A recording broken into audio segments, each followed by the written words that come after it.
और याद रखें कि अगर हमें पाकिस्तान से खतरा है तो चीन राक्षस है, वो हमारी ज़मीन और हमारी बाजार दोनों छीन लेगा। मैं अंत में अपनी बात ख़त्म करने से पहले मैं कुछ सुझाव देना चाहता हूं। और मुझे याद है जब पिछली बार चीन से सवाल खड़ा हुआ था, ये सरकार पता नहीं कैसा फैसला लेती है। और मैं अभी विदेश मंत्री जी को जब सुन रहा था तो विदेश मंत्री जी ये कह रहे थे कि जो इंफ्रास्ट्रक्चर बन रहा है वो हमारा बहुत अच्छा इंफ्रास्ट्रक्चर बन रहा है। हम पुल अच्छे बना रहे हैं, हम सड़कें अच्छी बना रहे हैं, हम ब्रिजेस अच्छे बना रहे हैं। क्या ये सच्चाई है कि जिस तरह का चीन अपने सीमा पर इंफ्रास्ट्रक्चर बना रहा है, क्या उससे बेहतर इंफ्रास्ट्रक्चर हमारा बन रहा है? इसका जवाब जरूर सरकार दे। वहीं जहां हमारे डिफेंस को स्ट्रेंथन जितना हम करेंगे उतनी हमारी नेशनल सिक्योरिटी स्ट्रेंथन होगी। ये जो बजट लगातार कम होता चला जा रहा है, इस बजट को बढ़ाना चाहिए और कम से कम जीडीपी का 3% बजट डिफेंस का होना चाहिए। और जो बजट डिफेंस का हो वो नॉन लैप्सेबल हो, मॉडर्नाइजेशन के लिए फंड हो जिससे कि लैप्स ना करे और हमारी रिसर्च एंड डेवलपमेंट लगातार चलता रहे। जो हमें कई बार आश्वासन मिलता है कि टेक्नोलॉजी ट्रांसफ़र भी हो जाएगा, आखिरकार टेक्नोलॉजी ट्रांसफ़र के लिए हमें वर्षों क्यों इंतज़ार करना पड़ता है? आखिरकार इसका जिम्मेदारी कौन लेगा? जो डिफेंस प्रोक्योरमेंट है हमारा, वो डिफेंस प्रोक्योरमेंट आखिरकार क्यों नहीं होता है? जहां सरकार समय समय पर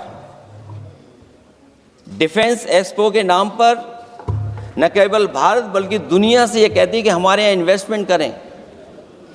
आखिरकार डिफेंस एक्सपो के इन्वेस्टमेंट के कार्यक्रम के बाद कितना डिफेंस सेक्टर में इन्वेस्टमेंट आया है?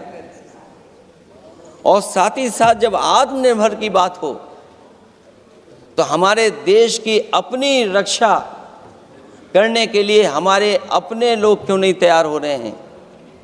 यह सरकार इतना क्यों नहीं जोखिम उठा रही कि हम खुद तैयार हों उन चीज़ों को बनाने के लिए? इसलिए मैं एक बार फिर ये कहता हूँ कि जहाँ पर सेना ने बहुत बहादुरी के साथ अपने पराक्रम के साथ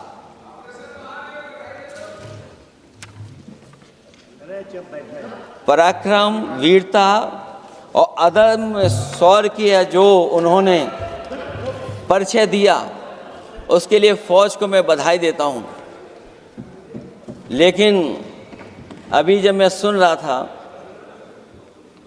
ये जो अभी आतंकवादी मारे गए हैं, आतंकवादी मारे जाते हैं, हम सब पक्ष में हैं, लेकिन हर जगह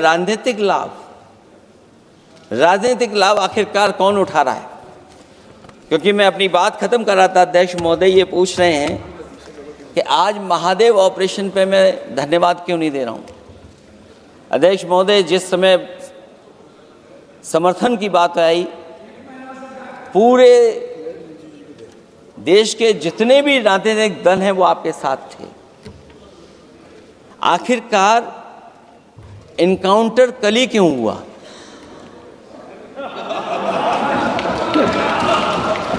और अध्यक्ष महोदय,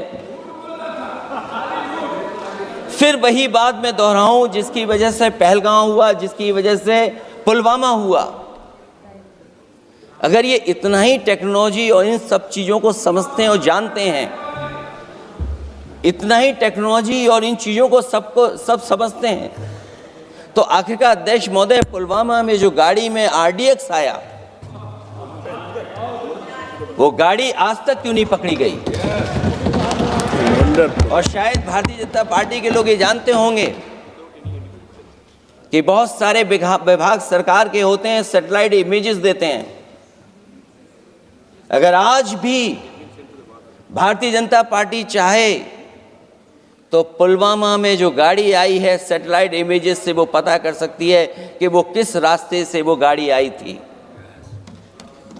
आप हिम्मत क्यों नहीं जुटा पा रहे हैं उसके लिए? और फिर पहलगांव में किसी भी दल ने आपके साथ किसी तरह की राजनीतिक बातचीत नहीं की, लेकिन राजनीतिक लाभ आपने कांग्रेस पार्टी से भी उठाने की कोशिश की, हमारे से भी उठाने की कोशिश की। अगर डेलीगेशन भेजना ही था आपको तो पॉलिटिकल पार्टीज तय करती हैं, आप नहीं तय कर सकते। तो तुरंत कांग्रेस वालों ने सेना से सबूत मांगे थे, लेकिन जब उन्होंने देश का मूड देखा, देश का मिजाज देखा, तो सुर उनके बदलने लगे और बदल करके क्या कहने लगे? कांग्रेस के लोगों ने कहा ये सर्जिकल स्ट्राइक क्या बड़ी बात है, ये तो हमने भी की थी। एक ने कहा 3 सर्जिकल स्ट्राइक की थी, दूसरे ने कहा 6 सर्जिकल स्ट्राइक की थी,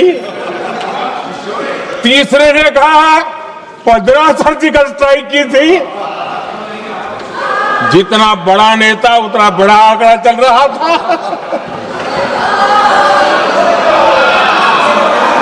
आदरणीय अध्यक्ष जी, इसके बाद बालाकोट में सेना ने एयर स्ट्राइक की। अब एयर स्ट्राइक तो ऐसी थी कि वो कुछ कह नहीं सकते थे, इसलिए ये तो नहीं कहा कि भाई हमने भी की थी। उसमें तो उन्होंने समझदारी दिखाई, लेकिन फोटो मांगने लगे।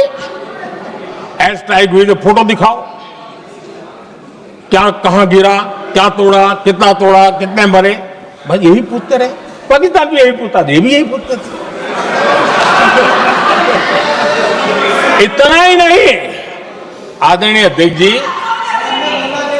जब पायलट अभिनंदन पकड़े गए तो पाकिस्तान में तो खुशी का माहौल होना स्वाभाविक था कि उनके हाथ में भारत की सेना का एक पायलट उनके हाथ लगा था। लेकिन यहां पर भी कुछ लोग थे जो कानों कानों में कह रहे थे अब मोदी फंसा, अब अभिनंदन में आए, मोदी ला करके दिखा दे, अब देखते हैं मोदी क्या करता है। आज डंके की चोट पर अभिनंदन वापिस आए।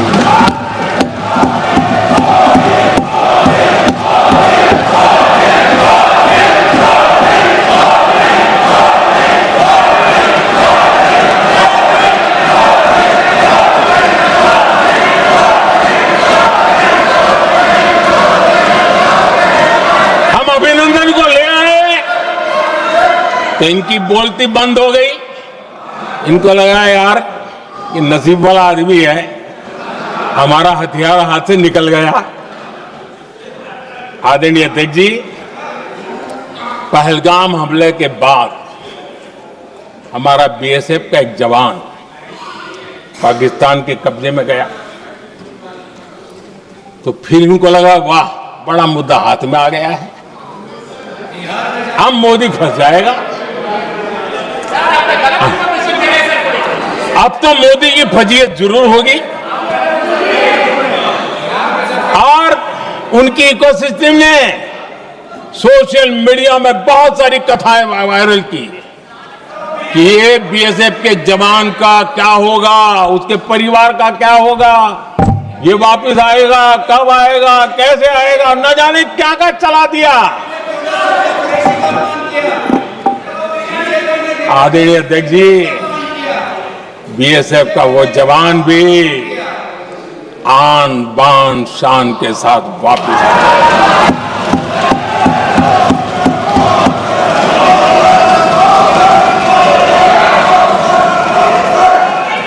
आतंकवादी रो रहे हैं,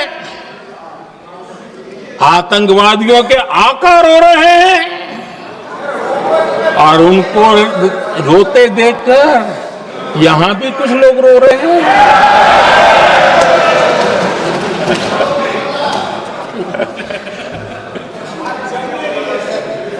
अब देखिए, सर्जिकल